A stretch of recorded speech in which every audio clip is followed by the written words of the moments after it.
E aí, turma, prontos para mais uma aula de Química? Hoje vamos falar sobre a polaridade das moléculas. Por que é importante eu saber isso?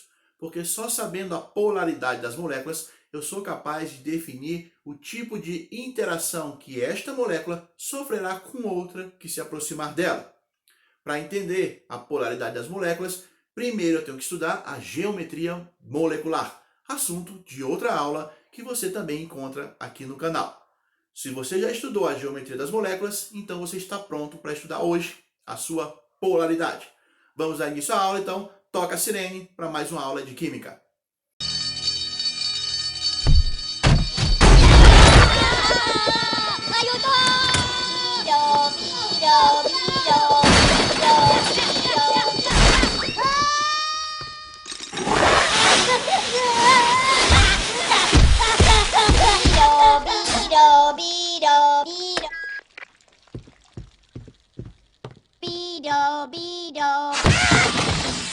Sirene tocada, aula iniciada. Assunto hoje, polaridade das moléculas. Vem para o quadro comigo. As moléculas podem ser do tipo polar ou apolar. Ela será polar quando ela tiver polos. O que são polos? Entenda como cargas positivas e negativas. Uma molécula será polar quando ela tiver um polo positivo e um polo negativo. E ela será do tipo apolar, sem polos, quando ela não apresentar essa distribuição de carga elétrica. Repetindo, uma molécula pode ser polar ou apolar. Apolar significa que ela não tem polos elétricos. Polar significa que ela tem polos, um positivo e um negativo. Para eu entender a polaridade das moléculas, primeiro eu tenho que entender a polaridade das ligações químicas. E é bem simples. Como que eu sei se uma ligação química é polar ou apolar? Depende dos átomos que estão ligados. Entenda os átomos como alguém que puxa o elétron para próximo dele. Quando ele se liga a outro átomo, esse outro átomo também vai puxar o par de elétrons para ele. Ganha na briga, ganha na ligação aquele que tem mais força. O que puxa o elétron com mais força para próximo de si, que nós chamamos de átomos mais eletronegativos, ele ganha e se torna o polo negativo da ligação. Quando a gente estudou ligação química, o extremo das ligações polares eram as ligações iônicas. Quem lembra disso? Ligação iônica é quando um átomo perde elétrons e o outro ganha elétron. Ou seja, na ligação iônica, a diferença de forças entre os átomos que fazem a ligação é tão grande que um átomo, o mais forte, o mais eletronegativo, chega a arrancar o elétron do outro átomo, o mais fraquinho. Isso também acontece na ligação covalente, só que a diferença de força entre eles é menor, por isso ninguém perde e ninguém ganha, apenas compartilham elétrons. Mas mesmo na ligação covalente, onde não há formação de íons, onde ninguém perde elétron e ninguém ganha, mesmo nesses casos, o elétron pode estar mais próximo de um átomo ou de outro. Ele ficará sempre mais próximo do átomo mais eletronegativo, que é aquele que atrai com mais força o elétron para próximo de si. Neste caso, teremos a ligação polar. Quando os átomos ligantes são dois átomos iguais, evidentemente as forças também serão idênticas. E nestes casos, nós temos as ligações apolares, ligação sem polo elétrico.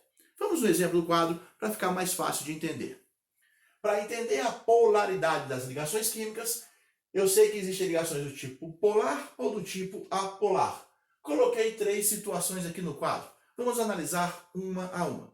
No primeiro caso, nós temos a ligação entre dois átomos de hidrogênio. Os dois átomos de hidrogênio, que são átomos iguais, vão fazer uma ligação covalente. Cada um precisa ganhar um elétron para ficar com 2 e assim atingir a sua estabilidade, formando a molécula do gás hidrogênio, a molécula do H2. Neste caso, a ligação que ocorre entre os dois é uma ligação do tipo covalente. Esses dois átomos compartilham um par de elétrons. Não é difícil perceber, como os dois átomos são idênticos, pertencem ao mesmo elemento químico, eles têm as mesmas propriedades, portanto, a mesma força para atrair elétrons. Eletronegatividade, lembra disso? Eletronegatividade é a propriedade que um átomo tem de atrair elétron para si. O hidrogênio é tão eletronegativo como o outro átomo igual a ele. Neste caso, nós temos uma ligação química apolar. Esse par de elétrons, compartilhado pelos hidrogênios, está exatamente no meio dos dois. Nenhum puxa mais para lá, nem mais para cá. Eles ficam exatamente no meio dos dois átomos. Eu tenho um exemplo de ligação apolar. Uma ligação química sem polos elétricos. Logo abaixo, nós temos um outro exemplo. 2 átomos de oxigênio agora. Cada átomo de oxigênio tem 6 elétrons na sua última camada. Precisa de mais 2 para atingir o octeto. Quando 2 átomos de oxigênio se ligam, eles formam a molécula do gás oxigênio, aquele que nós respiramos, o O2. Esta molécula faz ligação, se forma através de ligação covalente entre os 2 átomos de oxigênio. Como? Este oxigênio compartilha um par de elétrons com o outro. Ainda não atingiram a estabilidade, porque agora eles estão com 7. Precisam ficar com 8 elétrons cada um. Já vimos isso lá na aula de ligações químicas. Então eles fazem mais uma ligação. Pronto. Agora sim, depois de compartilhar 2 pares de elétrons, estes oxigênios estão estabilizados e formaram a molécula do gás oxigênio, o O2. Neste caso, nós temos também um exemplo de ligação apolar. Por quê? Porque os 2 átomos envolvidos na ligação são idênticos, têm a mesma eletronegatividade. O oxigênio de lá tem a mesma força que o oxigênio de cá. Ambos, compartilhando os elétrons, vão puxar o elétron com a mesma força. Resultado final, o par de elétrons fica exatamente ao meio da molécula. Eu chamo essa ligação apolar também. Ela não possui polos elétricos, em razão de ser formada a partir de 2 átomos idênticos. O terceiro caso já é um pouquinho mais diferente. Nós temos aqui uma situação onde o átomo de hidrogênio, que quer ganhar um elétron, encontra um átomo de cloro, que também quer ganhar um elétron, para formar a molécula do ácido clorídrico, o HCl. Neste caso, os 2 átomos querem ganhar elétrons, eles farão uma ligação covalente, compartilhando o seu par de elétrons. Isso nós já vimos lá na aula de ligação covalente. Só que agora a gente precisa olhar para essa ligação com um pouquinho mais de atenção. O hidrogênio e o cloro são 2 átomos diferentes. Eles têm propriedades distintas. No caso, o cloro ele é mais eletronegativo do que o hidrogênio. O que significa ser eletronegativo? Ele puxa para si mesmo o elétron com mais força que o outro. O cloro ele tem mais força para atrair elétron do que, coitadinho, do hidrogênio. Sendo assim, a ligação que se forma, a ligação resultante entre o encontro do hidrogênio e do cloro é uma ligação covalente, porém, este par de elétrons compartilhado não vai ficar exatamente no meio dos 2 átomos. Esse par de elétrons vai ficar mais perto do átomo que puxa com mais força o elétron para ele. No caso, o cloro. Vou desenhar de maneira bem exagerada para que você possa entender. O par de elétrons a ser compartilhado entre o hidrogênio e o cloro nesta ligação vai ficar mais próximo do cloro do que do hidrogênio. Estou exagerando bem para que o conceito fique claro para você. Os 2 átomos realizam a ligação covalente, compartilham o par de elétrons, porém o cloro é mais forte que o hidrogênio, puxa o par de elétrons para perto dele. A partir deste momento, o cloro se torna o polo negativo desta ligação. Vou representar o polo negativo.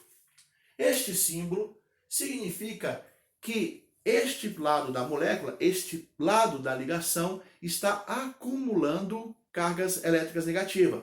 Porém, não há formação de íons.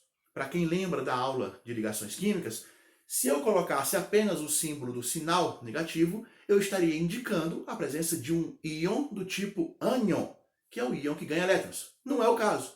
Aqui, ninguém está ganhando, ninguém está perdendo elétrons. Não é uma ligação iônica, é uma ligação covalente. Por isso eu represento com esse símbolo, a letra delta, informando este lado da ligação, o átomo de cloro, ele adquire uma polaridade negativa, porque a nuvem eletrônica se concentra mais próximo dele, já que ele é mais eletronegativo. Por consequência, o lado oposto da ligação, que é o átomo de hidrogênio, adquire uma ligeira carga positiva. Eu chamo de carga aparente. Por que esse lado da molécula fica positivo? Porque o hidrogênio quase perde o seu elétron. Ele não perde, porque não é ligação iônica, repito. Mas o elétron que era dele, com o qual ele está compartilhando com o cloro, fica um pouquinho mais longe dele, hidrogênio. Por quê? Porque ele é mais fraco. O cloro ganha na disputa, o cloro é mais forte. E o par de elétrons, embora pertença aos dois átomos, embora esteja sendo compartilhado, ele fica mais perto do cloro, que adquire, portanto, uma carga ligeiramente negativa. O hidrogênio, tadinho, fica carente de elétron, portanto, adquire uma carga levemente positiva, sendo, portanto, o polo positivo da ligação. Neste caso, eu tenho um exemplo de ligação polar, uma ligação química polar.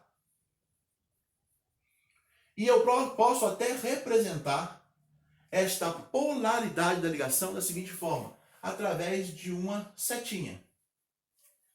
Um vetor força, indicando que o par de elétrons compartilhado está deslocado para o lado do cloro.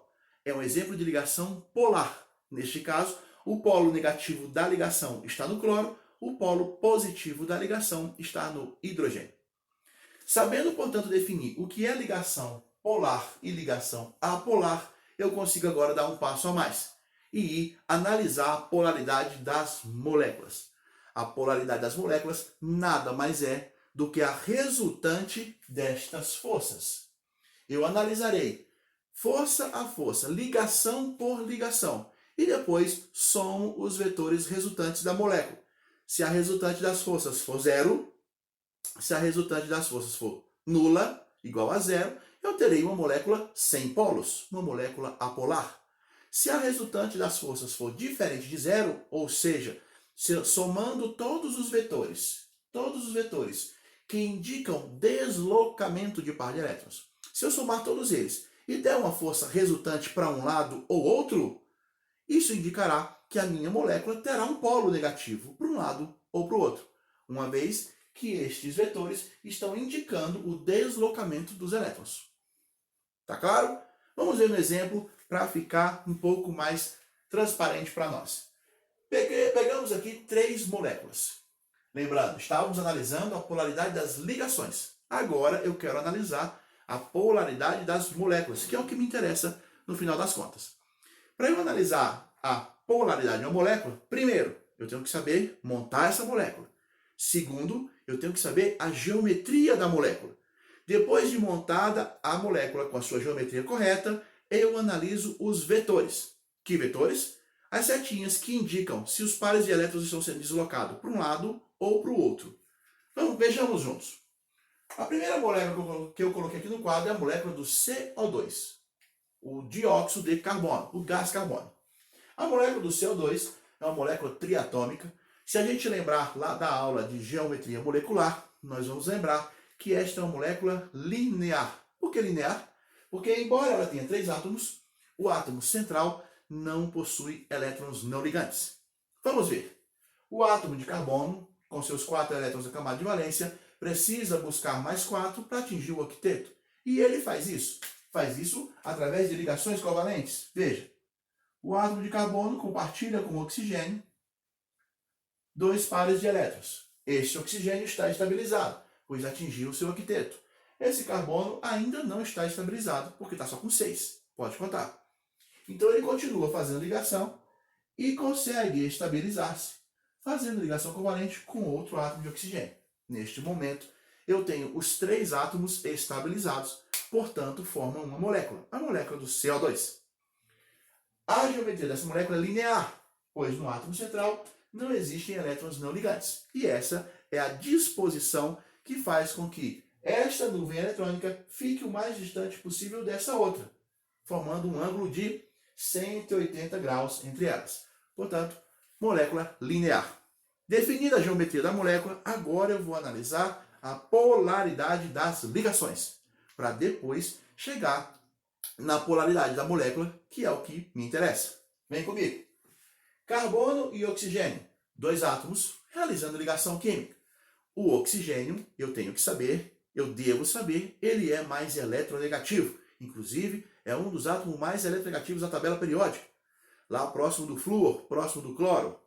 O oxigênio, portanto, ele é mais eletronegativo que o carbono. Sendo assim, ele puxa para perto dele o elétron com mais força. Assim sendo, na disputa oxigênio-carbono, o oxigênio ganha. E esse par de elétrons que eles estão compartilhando estará mais próximo do oxigênio do que do carbono. Neste caso, eu posso dizer que esta ligação é uma ligação polar.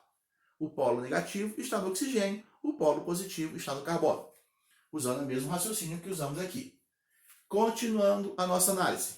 Nesta molécula, eu vou analisar agora a polaridade desta ligação, deste carbono com este oxigênio.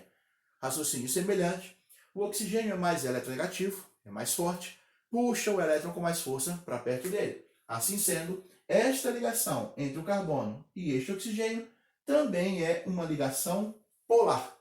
Temos, portanto, duas ligações polares, sendo que as duas ligações são opostas e de mesma intensidade.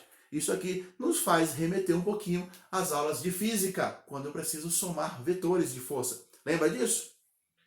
Dois vetores de mesma intensidade. Por que mesma intensidade? Porque tanto para lá como para cá eu tenho o mesmo tipo de átomo, o oxigênio, puxando para um lado, puxando para o outro.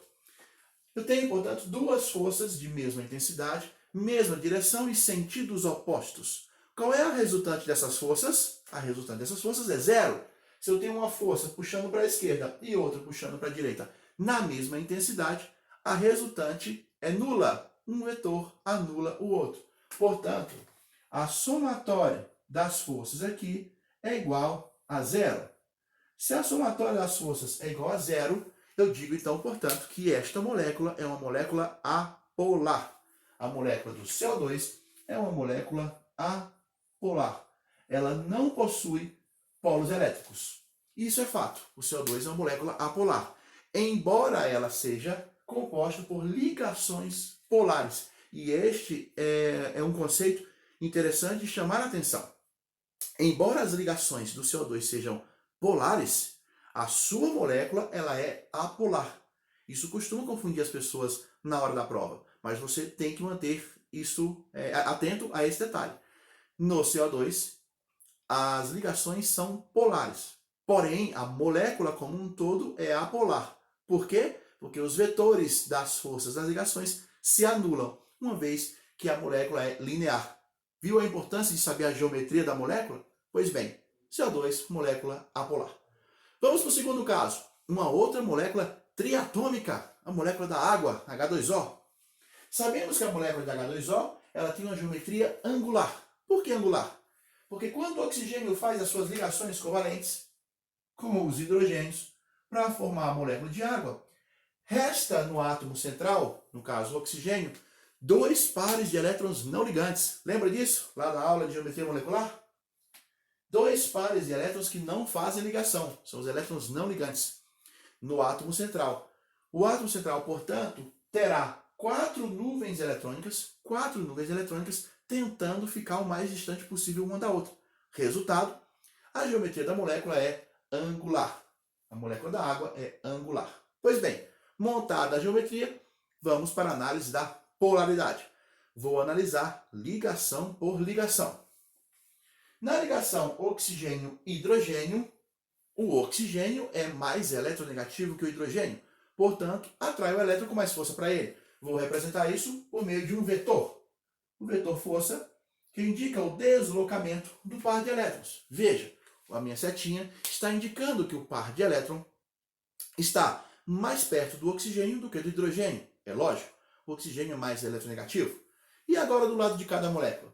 Entre este oxigênio e este hidrogênio, esta outra ligação, também o par de elétrons estará situado, deslocado, para mais perto do oxigênio do que do hidrogênio, em razão do oxigênio ser mais eletronegativo.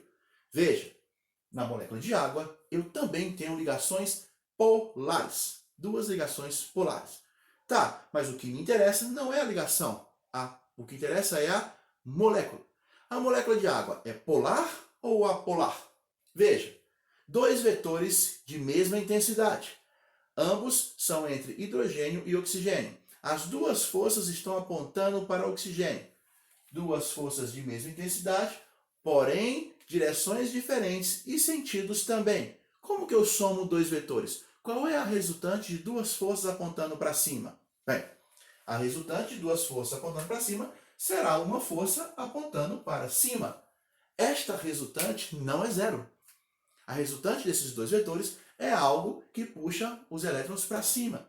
Se a somatória destas forças é diferente de zero, então esta molécula ela é do tipo polar. A molécula da água é polar. Ela possui polos elétricos. Ela possui um polo negativo, que está situado no oxigênio, e possui um polo positivo, que está situado no hidrogênio. É um exemplo de molécula polar. Vamos para o terceiro exemplo. Molécula do BH3, o hidreto de boro. BH3. O boro, família 3A, é uma exceção da regra do octeto e ele se estabiliza com 6 elétrons na última camada. Vimos uma molécula semelhante a ela lá na análise, na aula de geometria molecular. Esta molécula ela adquire a geometria trigonal planar ou triângulo planar, formando um triângulo num plano. Os 4 átomos da molécula BH3 estão todos no mesmo plano e ainda formando a figura de um triângulo. O ângulo entre estas ligações é de 120 graus aproximadamente, uma vez que as 3 ligações são equivalentes. Bom, feita a geometria da molécula, vamos agora analisar a polaridade de cada uma das ligações. Boro e hidrogênio. Se você for na tabela periódica, o hidrogênio está lá na extremidade esquerda da tabela, em cima da família 1A. E o boro, família 3A, bem distante dela. A eletronegatividade da tabela cresce da esquerda para a direita. Portanto, o boro é mais eletronegativo do que o hidrogênio. O boro é mais eletronegativo do que o hidrogênio. Então, na disputa da ligação hidrogênio-boro, o par de elétrons vai ficar mais perto do boro, porque ele é mais eletronegativo. E análise idêntica eu posso fazer com essa ligação de baixo.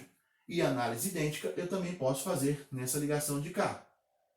São 3 ligações equivalentes. As 3 ligações são sempre entre o mesmo par de átomos, o boro e o hidrogênio, sendo que as 3 ligações formam um ângulo de 120 graus entre elas.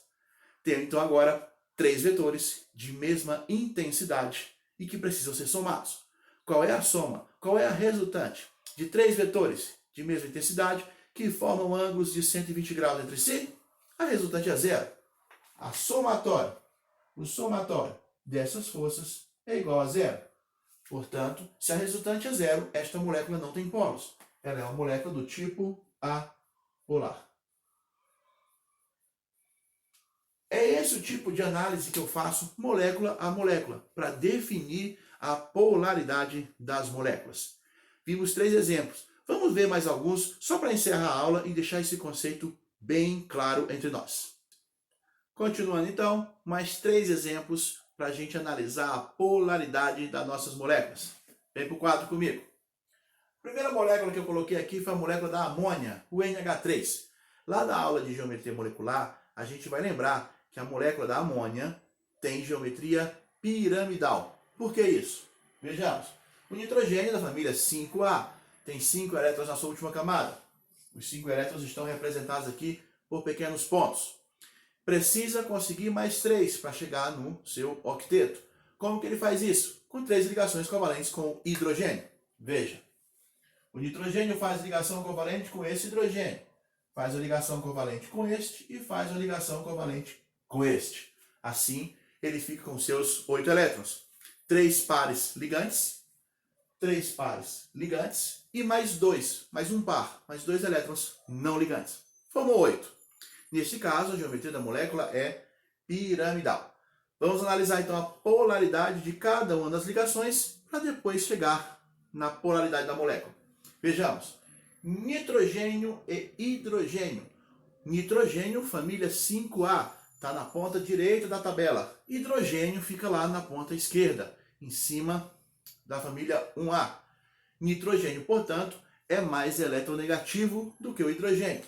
Sendo assim, cada ligação dessa é do tipo polar, onde o par de elétrons compartilhado entre o hidrogênio e o nitrogênio, cada par de elétrons, ao ser compartilhado, fica mais próximo do nitrogênio do que do hidrogênio.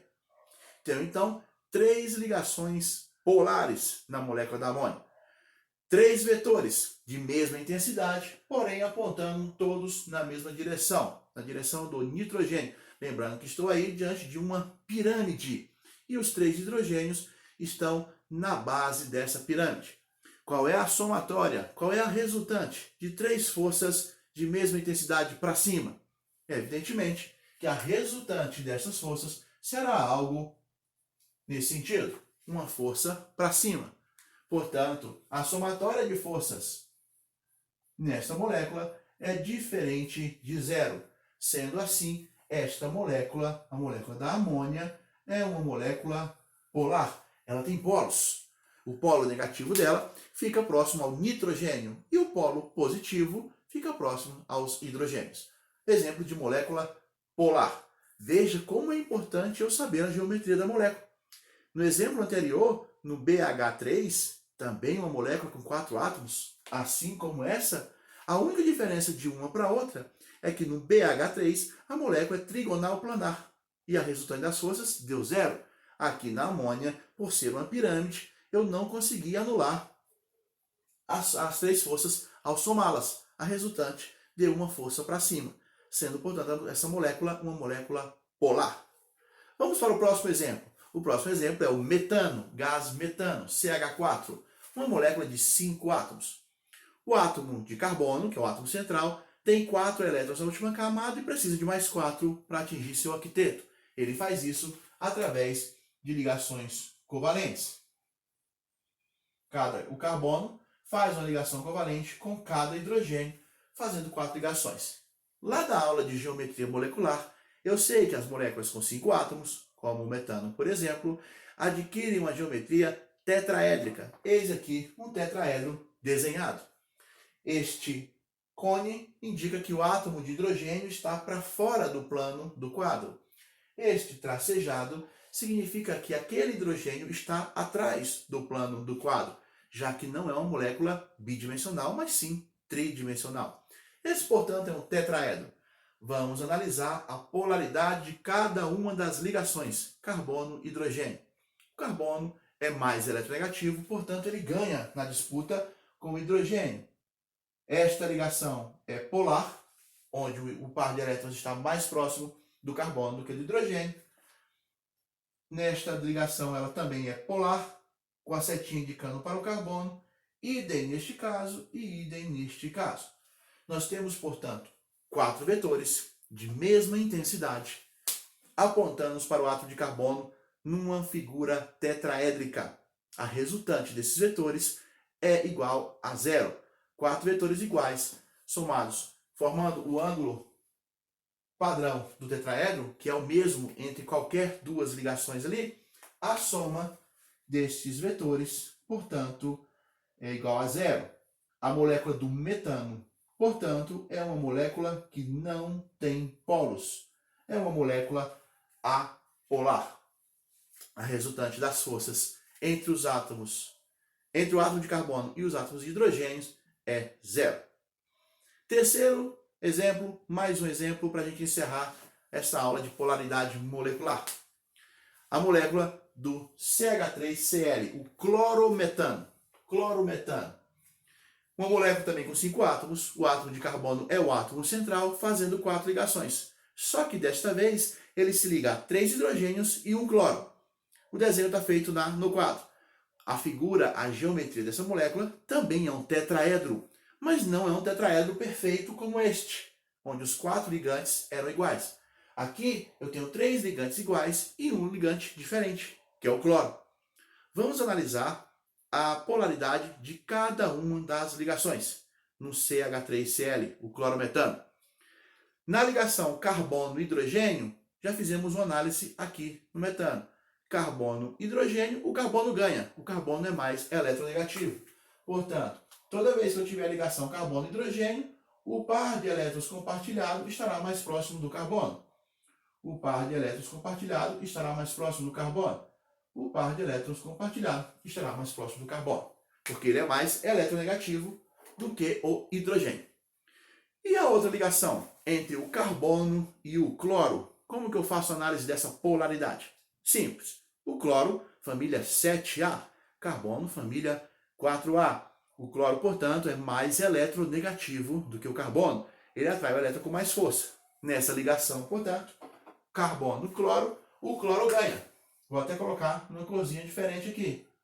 Neste caso, o vetor da ligação, da polaridade da ligação, está indicando que o par de elétrons vai ficar mais próximo do cloro do que do carbono. Agora sim, façamos a soma destes 4 vetores. 4 vetores, sendo que 3 são de mesma intensidade, pois o par de átomos é o mesmo, carbono, hidrogênio. E o outro vetor é um vetor de intensidade diferente desses 3, porque o par de átomos está ligado, no caso ali, é carbono-cloro. É uma outra força, uma outra diferença de força. 4 vetores para serem somados. Neste caso, meus amigos, a resultante das forças é diferente de zero. Eu nem sei qual é, nem preciso saber. Mas já dá para saber que, como eu estou tratando com 4 forças, sendo que 3 são iguais e 1 é diferente, a resultante não tem como dar zero aqui. A resultante, portanto, desses vetores é diferente de zero. Se a resultante é diferente de zero, é porque há uma força resultante para algum dos lados, o que indica a presença de polos nessa molécula. Essa molécula, portanto, será uma molécula do tipo polar. A molécula do clorometano é uma molécula polar. Ela tem um polo negativo, que fica próximo ao cloro, e um polo positivo, que fica na outra extremidade da molécula. 3 análises aqui, fizemos outras antes, no quadro anterior, de polaridade das moléculas. Por que é importante eu saber a polaridade das moléculas? Por que é importante eu saber se uma molécula é polar ou apolar? Porque é a partir deste conceito que eu vou conseguir definir os tipos de interações intermoleculares. Que interação uma molécula exerce sobre outra que se aproximar dela? Este é assunto de uma próxima aula. Só para já antecipar e deixar aquela vontade de quero mais para você, as interações intermoleculares são de 3 tipos. A mais fraca de todas é a dipolo induzido. Tem uma outra um pouquinho mais forte que ela, que é a dipolo permanente ou dipolo-dipolo. E a mais forte das 3 é a interação do tipo ponte de hidrogênio ou ligação de hidrogênio. Moléculas apolares fazem um tipo, moléculas polares fazem outro tipo de interação. Nós vamos descobrir qual faz qual na próxima aula, para a qual você está convidado. Combinado? Até a próxima, então. Faz exercícios sobre polaridade das moléculas, que isso vai te ajudar muito na próxima aula que trata de interação intermolecular. Valeu? Nos encontramos em breve.